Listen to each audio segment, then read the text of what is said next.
wabarakatuh. Terima kasih kesempatan yang diberikan. Kami kelompok 6 akan mempresentasikan tugas rekayasa lalu lintas dengan judul Survei Lalu Lintas Jalan Tentara Pelajar Kota Semarang. Perkenalkan, saya Sarah Meris Alel, PM 2364005. Saya Lagiva Keisha Anjati, NPM 236400006. Saya Alvina Damayanti, NPM 2364036. Saya Bimo Setiawan, NPM 2364040. Saya Mario Hatimas, Dapur Pribadi, NPM 2364010.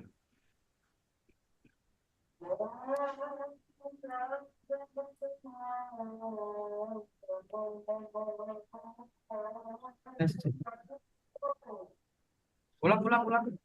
Ulang, Sarah. Ulang, Sarah. Macet, macet. Aja tadi belum Belum. belum ditutul tuh, Pak. Wes ya. Mulai dari aku apa Mario? Ulang Apanya? dari perkenalan aja. Perkenalan aja nggak apa? Biar motongnya enak. Iya. Oke. Mulai ya. Assalamualaikum warahmatullahi wabarakatuh. Kesempatan di kelompok akan mempresentasi lalu lintas kami yang berjudul Survei Lalu Lintas Jalan Tentara Pelajar. Sebelum perkenalkan, nama saya Sarah Meris Alelang, NPM 2364005. Saya Lagiva Keisha Anjati, NPM 236400006. Saya Alvina Damayanti, NPM 236400036. Saya Bimo Setiawan, NPM 2364040. Saya Mario Hatimas, Dapur Pribadi, NPM 2364010. Untuk yang pertama, materi presentasi. Materi dalam presentasi ini diambil dari tugas proyek bab 1 sampai 3 dan data mentah yang telah dikerjakan dan diupload pada pertemuan-pertemuan sebelumnya. Latar belakang. Jalan Tentara Pelajar di Kota Semarang merupakan salah satu ruas jalan utama dengan tingkat kepadatan lalu lintas yang tinggi, terutama saat jam sibuk. Pertumbuhan jumlah kendaraan dan aktivitas di kawasan ini menyebabkan kemacetan, keterlambatan, dan potensi kecelakaan. Untuk itu, survei lalu lintas perlu dilakukan guna mengetahui kondisi kapasitas, volume kendaraan, dan derajat kepenuhan jalan. Data dari survei ini penting sebagai dasar perencanaan dan pengelolaan lalu lintas agar lebih tertib, efisien, dan aman. Rumusan masalah. 1. Bagaimana kapasitas, volume, dan derajat kejenuhan lalu lintas di jalan tentara pelajar? 2. Bagaimana grafik volume kendaraan arah timur dan barat saat jam puncak? 3. Bagaimana proyeksi kondisi lalu lintas 5 dan 10 tahun ke depan dengan pertumbuhan 1%? Tujuan penelitian bagian 3. Menganalisis kapasitas, volume, dan kejenuhan lalu lintas, menyajikan grafik volume kendaraan saat jam puncak. 3. Memproyeksikan lalu lintas untuk 5 dan 10 tahun ke depan. Manfaat penelitian mengetahui kondisi aktual lalu lintas. 2. Dasar perencanaan lalu lintas ke depan. 3. Memberikan rekomendasi teknis meningkatkan kinerja jalan. Rekayasa lalu lintas dibagi menjadi 3. Yang pertama, menurut Hoffer L. 1991. Rekayasa lalu lintas meliputi perencanaan, perancangan, dan operasi sistem lalu lintas. 2. Tujuan menciptakan arus lalu lintas yang lancar, aman, dan efisien tanpa biaya tinggi. Yang ketiga, tujuan manajemen lalu lintas. Alivian angka bagi menjadi 5. Pertama, menjaga kualitas layanan. 2. Meningkatkan efisien sistem. 3. Menekan biaya perbaikan. 4. Mengurangi dampak lingkungan. Dan yang kelima, mendorong dampak sosial ekonomi positif. Kapasitas jalan. Kapasitas jalan adalah jumlah kendaraan maksimum yang dapat melewati satu ruas jalan dalam periode waktu tertentu dengan kondisi jalan dan lalu lintas yang umum.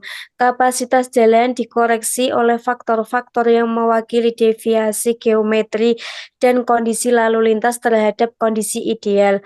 Formula perhitungan kapasitas jalan menurut MKJI.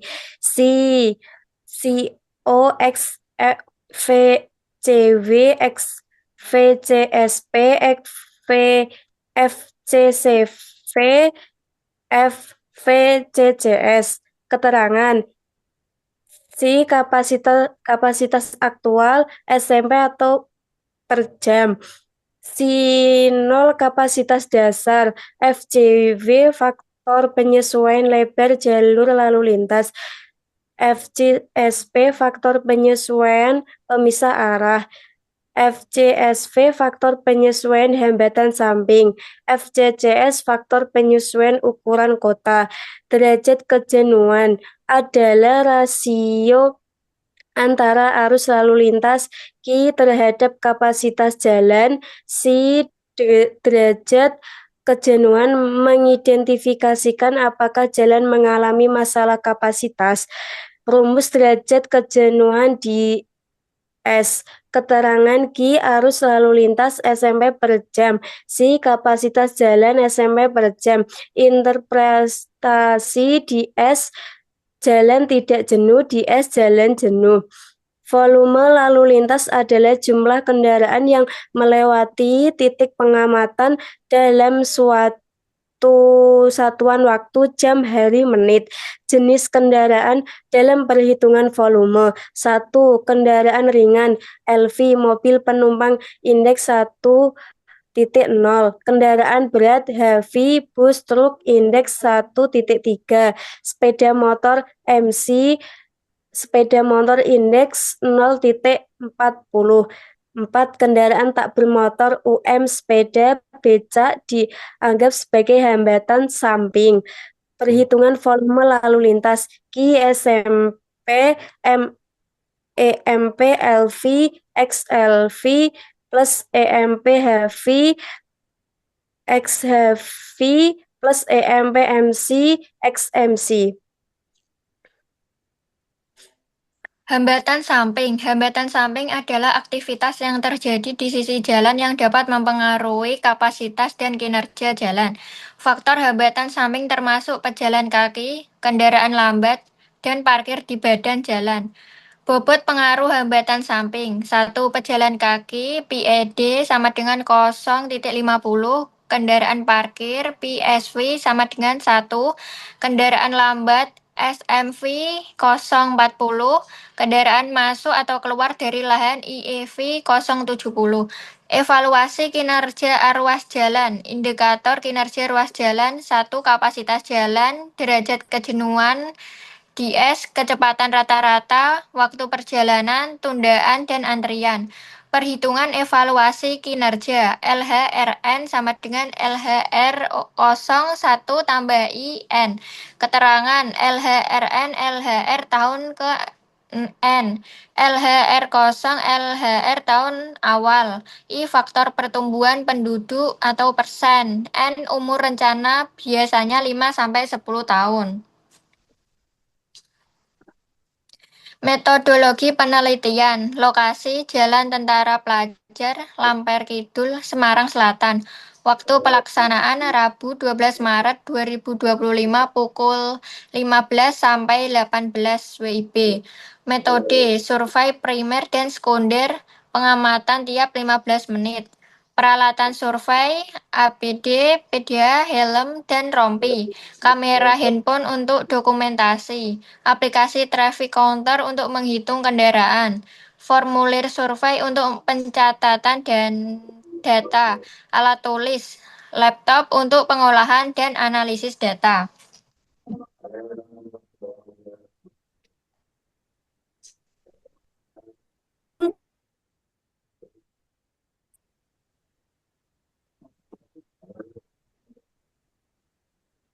Nah, data mentah volume lalu lintas.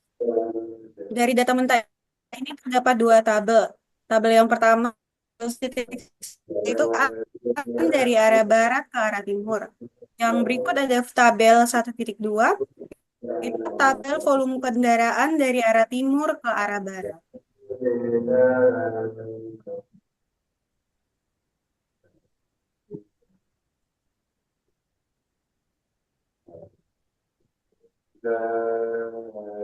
Proyek ini masih berada pada tahap penyusunan ketiga, sesuai dengan pertemuan yang lalu, yaitu pendahuluan, tinjauan pustaka, dan metodologi penelitian, analisis data dan perhitungan volume lalu lintas, kapasitas jalan, proyeksi masa depan, belum dilakukan karena masa, yaitu pembahasan.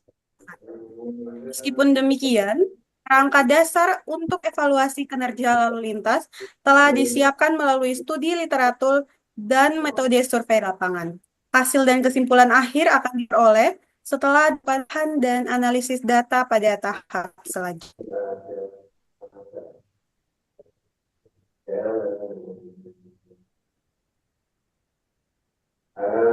Dokumentasi kami anggota kelompok, dokumentasi jalan tentara pelajar, dan dokumentasi yang kami gunakan untuk membantu dalam proses perhitungan kendaraan.